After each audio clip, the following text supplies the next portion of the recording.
Hey, this is Michael Bailey Smith from The Hills Have Eyes, Hills Have Eyes 2, Charmed, and what else did I do? Oh, yeah, that's right. Super Freddy and Nightmare on Elm Street 5, plus a ton of other movies and cool TV shows.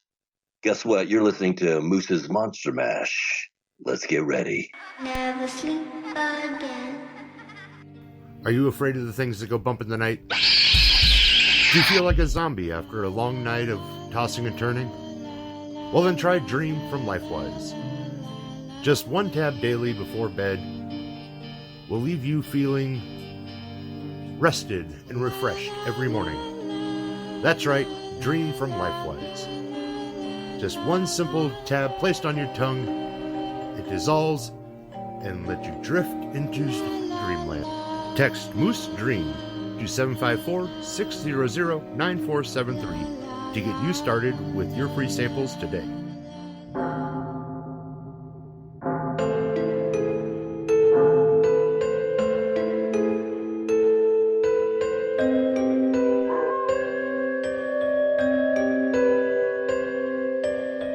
You're listening to Moose's Monster Mash.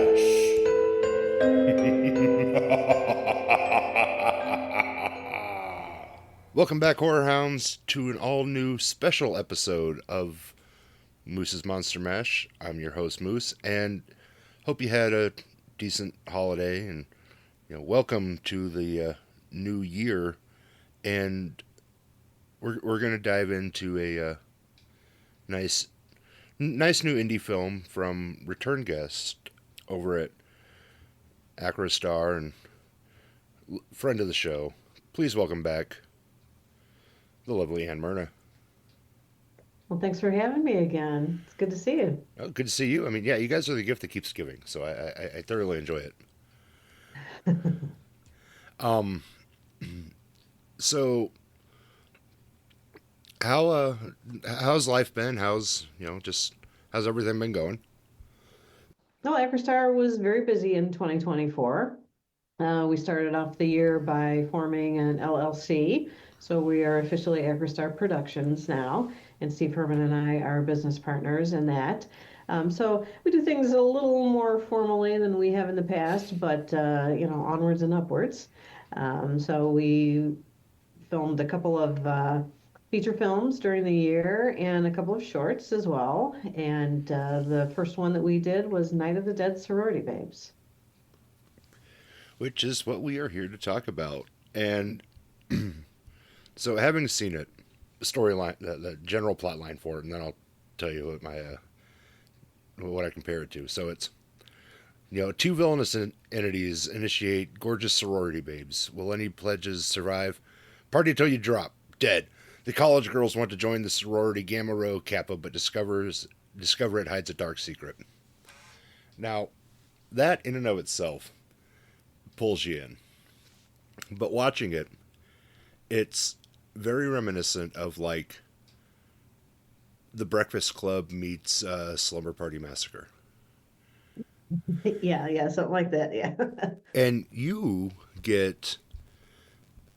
have a much larger role in this than previous times you've been on. You are one of the entities or founding members of this sorority. What was that like? It was an awesome experience. So Lynn Lowry is my sister, and she and I founded this sorority back in the 1900s, and we look pretty good for our ages. So yeah, we're essentially witches, and we take joy in recruiting new sorority members who don't ever actually make it into the actual sorority. Because there really isn't a sorority. It's kind of a disguise for us just being able to torture and murder people. It's a nice little shadow company. Yeah. You mentioned Lynn Lowry, and she stars as your sister, and we have tons of familiar faces that we've seen in other projects that I've talked about on here, and that fans of indie horror should know. Jessa Flux is in this is Veronica Harper. She's, in Crackoon. She was in Reunion from Hell. Tons of projects. Angel Nicole Bradford was in Disremembered, which we talked about not that long ago. Mm-hmm.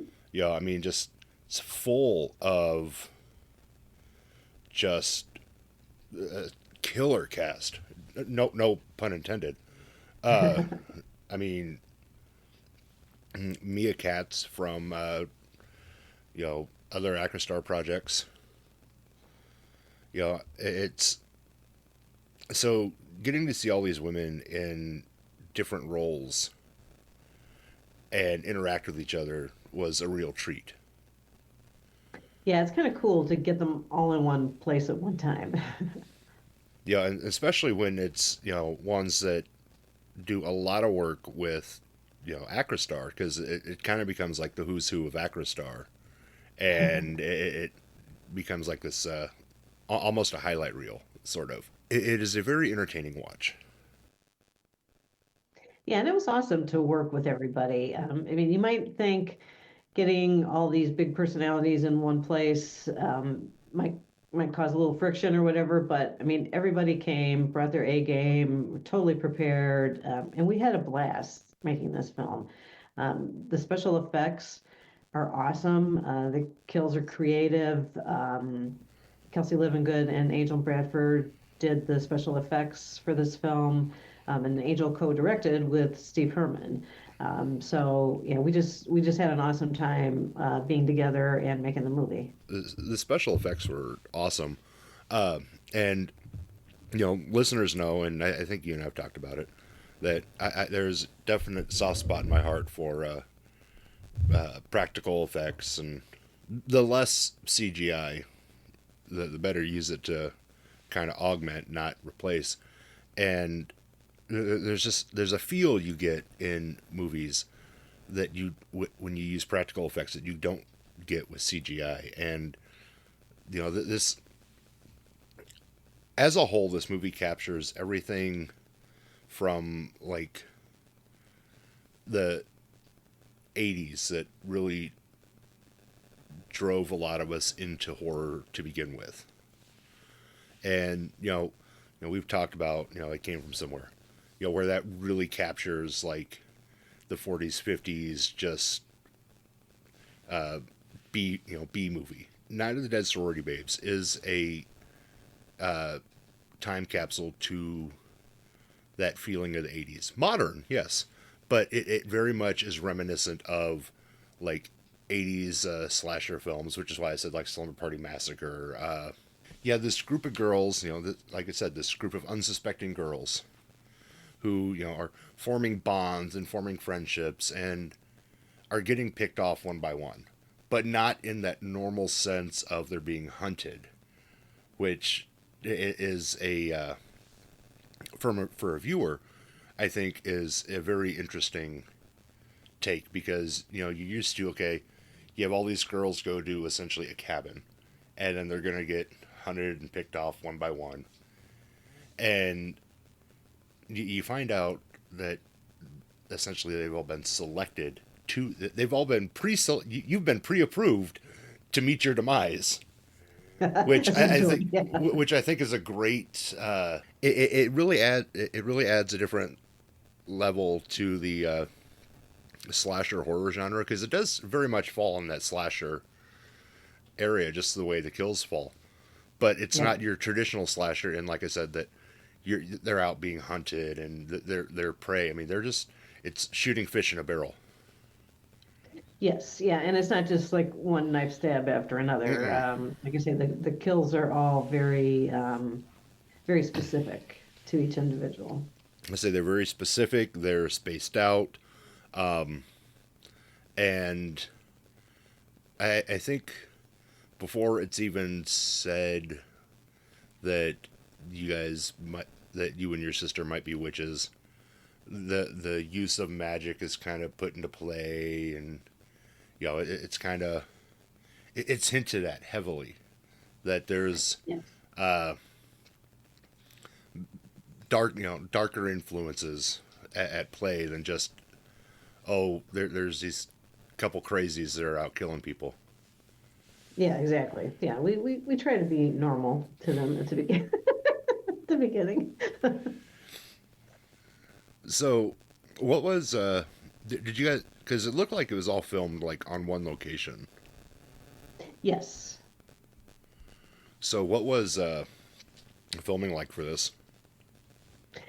Like I said, it was a lot of fun. So we rented an Airbnb and used that for lodging for the cast and crew, as well as the shooting location, which is it's kind of our typical mode of operation.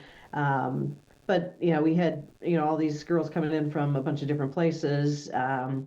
We had first done a proof of concept. It wasn't the exact same cast, but it was the same idea. So we made a short called Sorority Babes in January of 2024, and then we started filming Night of the Dead Sorority Babes in April. So we had some familiarity with working with each other from doing that short. But yeah, I mean, you really get to know people if you hang out with them for 7 days in a row and are working, you know, 10, 12-hour days. I mean, it was a nice shoot schedule because we were able to pretty much stay on schedule throughout the whole week. What took time was all the practical effects. And since Angel and Kelsey were in the cast and also doing the special effects, we couldn't necessarily, be prepping people for the next scene while we were filming one scene because people were probably in it who needed to be involved in the next scene. So it maybe added just a tad time delay, but they knew the script so well because they were cast members. So, they had planned out ahead of time exactly what they were going to do. We had kind of some fun making some of the stuff that we needed for the practical effects. And, I mean, when you watch it, like it turned out wonderfully. Oh yeah, say it flows beautifully. I mean, it and you and I've talked about this before. It's you know in a lot of the indie films, you have that like dialogue disconnect where it seems kind of choppy at times, and it happens, and there's no like particular instances. There's just a couple spots here and there, which no big deal. It's overall great film. You look past that, you wouldn't know this was an indie film. It just Oh, thank you. it flows so well that it could have been a like big budget, well, big studio film. Um, and I said this when we were talking, disremembered, that you guys are incrementally shifting where you go, and you're upping your production value with each one, and you put out a wide array of movies, and each one is vastly different than the one before, unless you're doing ones like it came from somewhere, it came from somewhere again. Those are in their own little their own niche. Hmm. But now Dead Sorority Babes is different from Disremembered. Disremembered is going to be different from Corn Zombies 2. It's that's just where it is. And I think when you guys set out to do these different projects, you do manage to give them their own, and give them their own identity, their own brand, and can knock it out of the park each time. And I know a lot of that comes from Steve Herman's writing, because his writing on this is great. Absolutely. Yeah, I was going to say, Steve Herman gets the credit for everything being unique, everything actually telling a story, the characters having depth and backstories and development throughout the film and stuff. It's just the way he writes. And, Yeah, he doesn't do the same formula over and over and over again. Everything has a unique twist on it. And as you mentioned, the character depth and development. This has what I've said numerous times a good horror movie needs, and that's you need characters to root for. Whether you root for them to die, you root for them to live. Exactly. You have to have something to tie into, and with this array of characters, there's definitely characters, and for listeners who are going to watch this at some point, you're going to find characters who you probably want to see offed very quickly, and others that you hope don't. And that's the thing, given that this was you're pre-approved to meet your own demise, you don't know who's going to make it out. Right.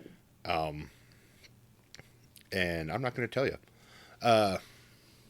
Yeah, and even the villains have a backstory, Yeah. so that you get some insight as to, like, why are we doing what we're doing? Yeah, and maybe you feel for us, maybe you don't. But yeah, at least that's part of the equation. Yeah, so everybody has something that's relatable. And it's a very cool story element because it's not just, like I said, it was, when I watched it, I said it's Breakfast Club meets Slumber Party Massacre because I mean you have the nerd, the jockey character, you have the different cast of characters all under one roof, and that instantly right there gives you somebody that you can attach to. But then you start listening to their stories, and one had trouble at home, one has too much pressure put on them by their parents, one is had to kind of build a facade because they were bullied for a good portion of their life. I mean, just the more you go down their stories, there's more that you can, as a viewer, lock onto and attach with. And I think that helps in regards to where do I want to see this character go. You got to do some killing in this movie. How fun was that? That was a blast. I mean, in real life, I'm a nice person, but it is pretty fun to play a psychopath, I have to admit. And then working with Lynn, like when we first did a table read for the film, she and I were each playing our characters kind of similarly. So we talked and we said, well, like we don't want to appear to be like twins or anything. We want to give some differentiation between the characters. So she and I worked together to try to come up with, slightly different angles on the two characters so that we wouldn't just be like a double of the other one. And I think that worked well. And I do appreciate like all the time that she spent with me. I mean, she's an excellent actress to work with. She has so much experience and so much knowledge and so many ideas of, like if you have an issue with a scene and like you can't like get to the right emotion, like she had some really good suggestions. So I do appreciate her both as a mentor and as a friend. Lynn Lowry was like a staple in like the 70s, 80s, and she's had a lasting career. And yeah, you guys play two similar but different characters. She seems a little bit more vindictive, where yours seems kind of more stable. And in regards to your backstory,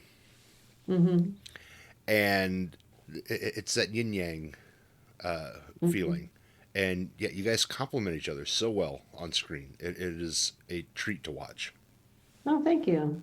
What was your favorite part about doing this movie? I would say my favorite part was actually doing the kill scenes. And I mean, I don't have vast number of years of experience doing this stuff. I started doing acting like 7 years ago. Um, so when it's like when I would read the script and I would read what some of the kills would be, I'm like, how the heck are we going to do that?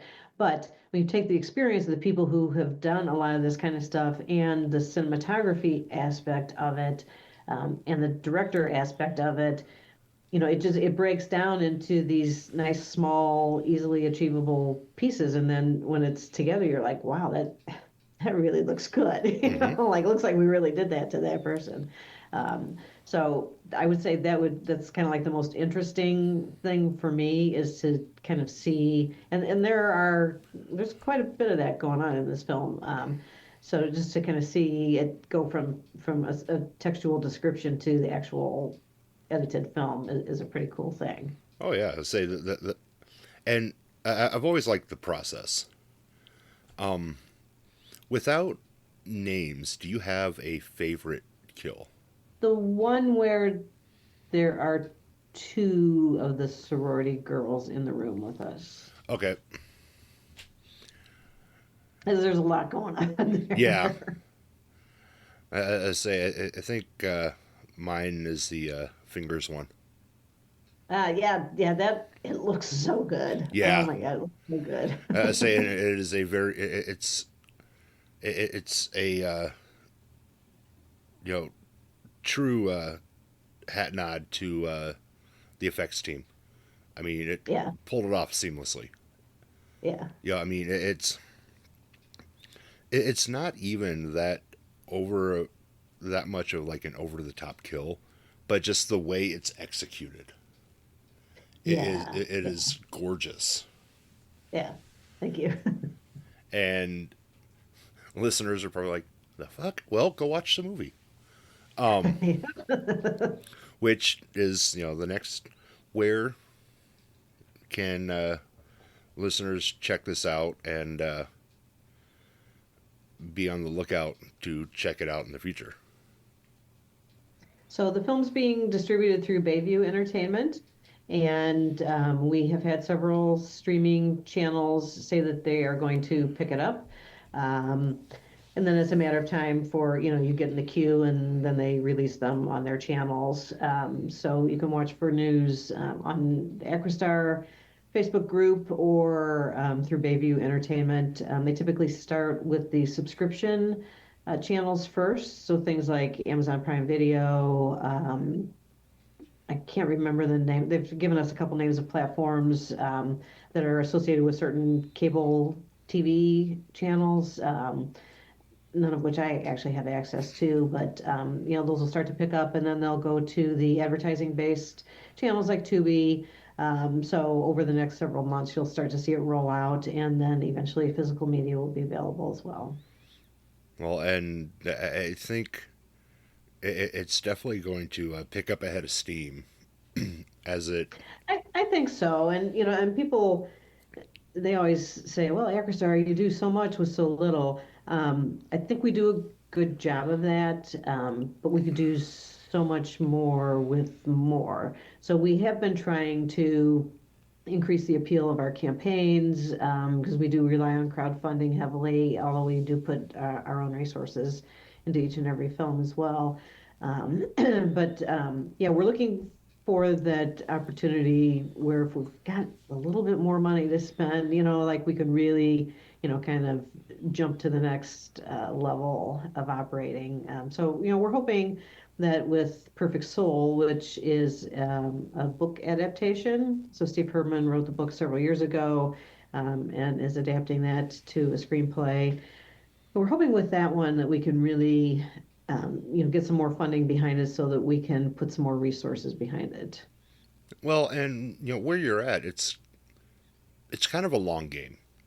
It's Mm-hmm. I mean, you guys are putting out more and more, and you like we just said, they're getting bigger and they're getting better, and that just has to fall in front of the right person or the right Exactly. group of people. And as these movies are going to these streaming sites, that's all it needs. Where you need somebody with pockets deeper than most to be like, how can I help? Yes, exactly. And we're very fortunate in that a lot of our contributors contribute to each and every one of our productions, which is so appreciated. But yeah, we're just trying to widen the audience a little bit, and get more people involved. And crowdfunding is a great way to do that. I've made so many good friends through crowdfunding. I actually know the names of the people who contribute. It's not just, give me the money, here's your credit, type of thing. Then I see those people starting to make films of their own. So yeah, it's an amazing process to network with people. Well, and like I mentioned, you guys have such a vast array of films that you can bring in, that you can cast such a wide net to bring in different types of viewers. And if you can get ones to piggyback from one film to like, oh, I like what they're doing here, I wonder what they're doing over here, and Hmm. kind of keep building and build that snowball effect. That's ultimately going to lead to those bigger the bigger budget projects that you want to do. Yes. Yeah, and we will eventually need things like video special effects. Like Steve is always really willing to tone down what he originally wrote in books, but with books, his imagination just goes bananas. Hmm. And then, you try to think, well, like how would we film that practically and everything? And he'll rewrite things to suit what we can actually accomplish. But yeah, we're going to push the envelope a little bit and try to accomplish even more in 2025. Oh yeah, and you guys, I've said it before. Almost every time we talk, you guys have a solid foundation and Mhm. solid building blocks to build something tremendous here. And I love watching you guys grow as a company and Oh, thanks so much. seeing what comes out. And this was another example of that. It was something different. It wasn't, it's not your standard slasher. It's not your standard horror movie. It's a good mix of everything, with nostalgic aspects of, like I said, the '80s and what brought Mhm. people into horror, but with enough modern to make it feel new. And that's what keeps movies interesting and keeps it alive. Yeah, we think so. Yeah, and yeah, so we'll have even more variety for next year. And then our other big thing that we did in 2024 was Return of the Corn Zombies, which is the sequel to Attack of the Corn Zombies. So that was filmed in September, and it's a fun genre working with zombies. So we're able to involve a lot of people who are local to the area where we film in central Illinois as extras. So you've got, like this huge core of people who are supporting the film. And I mean, these people showed up again and again and again to be in these scenes. They waited forever to get through zombie makeup, which Beth Metcalf was heading that up. And yeah, she's got a very unique look to them, being that they're zombies because they were infected by corn that they ate. So we have little appendages of corn stalks and corn cobs and things going on people's faces and necks. But yeah, it's got a really cool look to it. But it's a very different film from Attack of the Corn Zombies, in that it happens several years later, and basically the place is overrun with zombies. So it's not in discovery mode of what's going on. These people are looking weird. It's apocalyptic, and in survival mode. So there's a homestead where people are gathered. A group of survivors goes to this homestead, and it's not exactly what it appears to be in terms of it being touted as a safe haven. So some weird stuff going on there. But yeah, we've got some fantastic scenes. I've seen a really rough cut of it because it's in post production right now, going through the sound editing phase. But it looks just the way we wanted it to look, which we're really grateful for everybody who had, even a little bit of involvement with the film. That's awesome, or amazing. That's coming out. I do have one question left before we wrap this up about Night of the Dead Sorority Babes. Oh, sure. Is there plans for a sequel? Because it's very open-ended to where there could be another one after it. There could be another one. We really need to see how it does before we would make a decision on a sequel, so we don't have anything planned right now, but I'm glad that you asked. The way this movie ends, there's multiple routes it could branch off into. So it'll be interesting to see the future of this film. Yeah. But where can listeners keep up to date with everything Acrostar has coming out? Because like you said, 2024 was a busy year. I don't imagine 2025 being any less busy. So Yeah, we have a Facebook group. It's called, it has like kind of a weird long name, but if you search for like indie films from Acrostar, you'll find it. We also have a Facebook page, but the group is more active than the page. So yeah, if you stumble across something that has over 5,000 people in it, that's where you want to be. And we actually just put up a casting notice this morning because we're going to continue. We have a series that's called Splintered Love, which is a series of shorts about love gone wrong. And we're going to continue that into 2025, and we have 4 episodes planned, and we're casting for, will actually be the second episode. We're going to film the first episode in January. Oh, nice. And listeners, like always, those links will be in the episode description. You can find me and other great podcasters over at electronicmediacollective.com. Be sure to follow me on Facebook at Moose's Monster Mash and on YouTube at Moose Media Inc. And as always, this has been a pleasure. Yes, And thank you so much again for having me. oh, anytime. And we will do this again, I'm sure, because we'll have Return of the Corn Zombies or one of the other numerous projects that you guys have coming out. And like I said, I very much look forward to everything that you guys have coming out and seeing how this company grows and expands with each film. And I can't say it enough. You guys are definitely on the right track. Oh, thank you.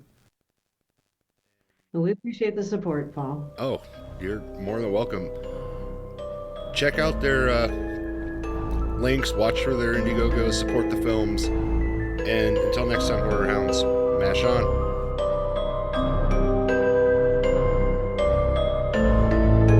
This has been Moose's Monster Mash. Come back for more chills and thrills if you dare.